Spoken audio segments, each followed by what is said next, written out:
조인섭 변호사의 상담소.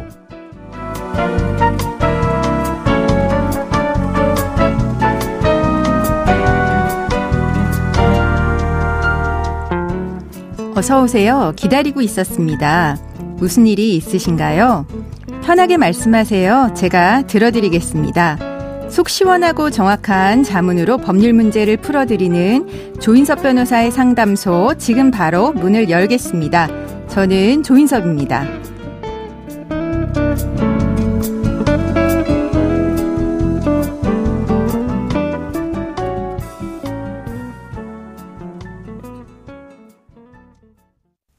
고민이 있을 땐 언제든 문을 두드려주세요. 당신을 위한 로하우스 조담소 유혜진 변호사와 함께합니다. 안녕하세요. 안녕하세요. 법무법인 신세계로의 유혜진 변호사입니다. 네, 오늘은 어떤 고민이 기다리고 있는지 먼저 사연부터 알아보겠습니다.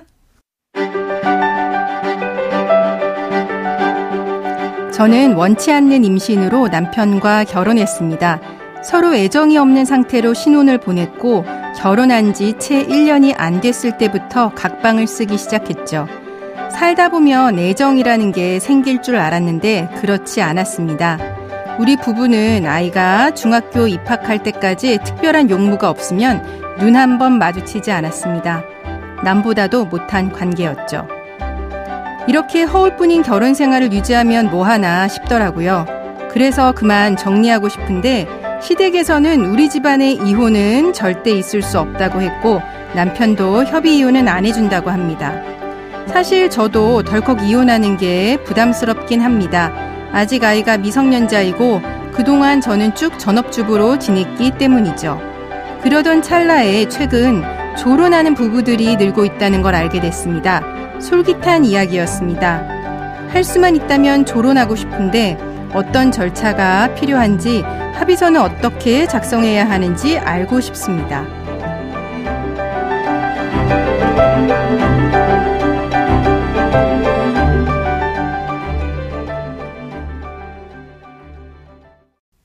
네, 최근에 매스컴에서 유명인들의 조론을 다루면서 조론에 대한 관심이 좀 높아지고 있는 것 같습니다.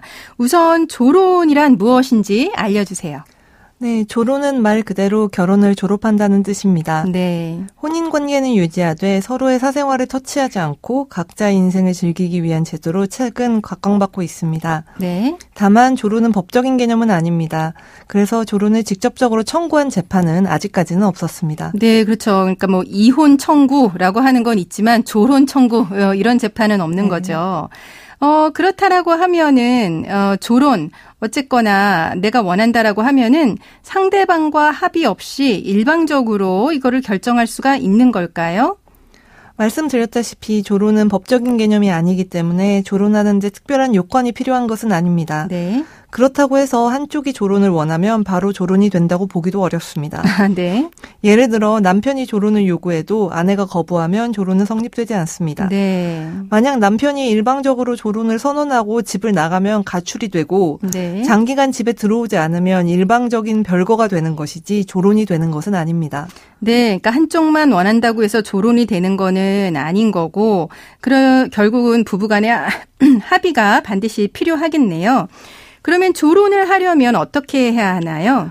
네, 최근에는 이혼 재판 중에 조정으로 조론이 성립되는 경우가 늘어나고 있습니다. 네. 이에 법원에서도 조정 시에 조론 문구를 먼저 넣기도 합니다. 네. 또 부부 중 한쪽은 이혼을 원하고 다른 한쪽은 원하지 않을 때 조론하라는 조정을 하기도 합니다. 네, 그러니까 당사자 사이에 협의로 조론을 하거나 아니면 이혼 재판에서 이혼은 하지 않고 조론으로 마무리하기도 한다는 거죠. 네. 네, 그럼 법원에서 조론으로 이제 조정을 할 때 당사자 입장에서 꼭 확인해야 할 것이 있을까요?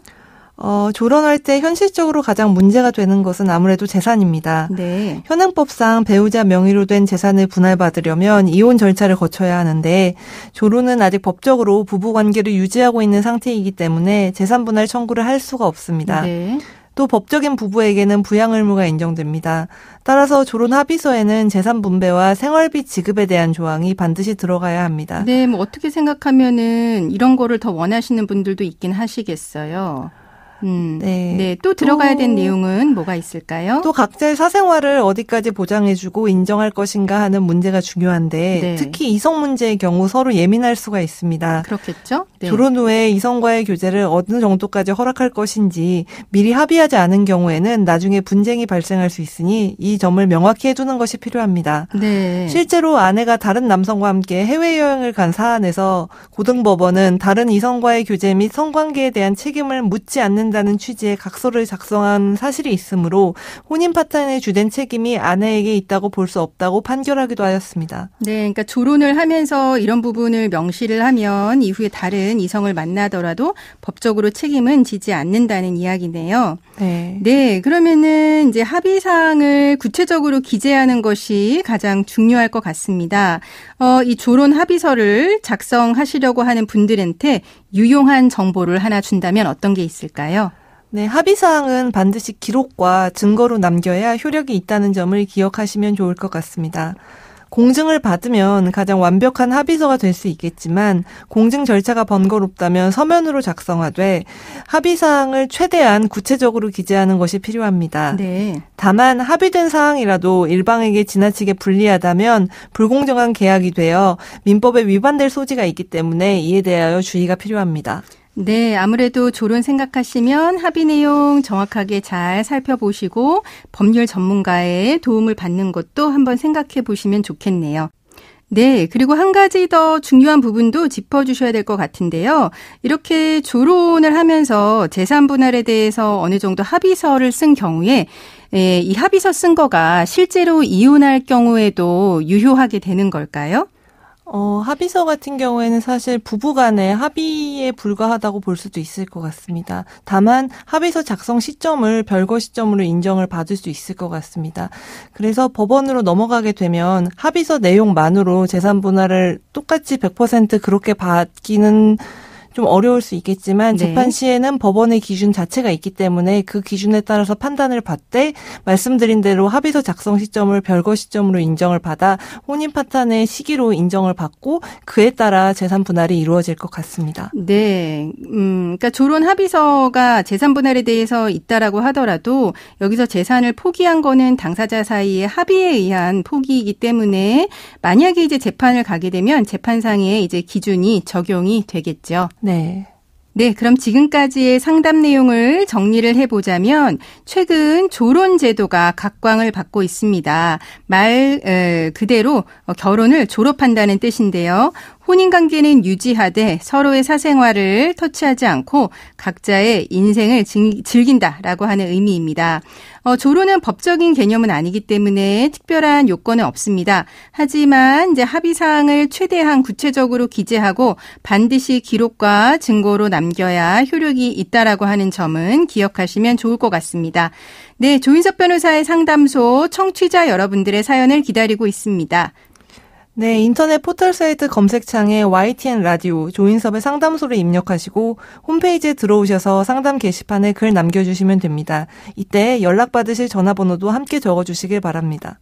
네, 감사합니다. 지금까지 유혜진 변호사와 함께했습니다. 감사합니다.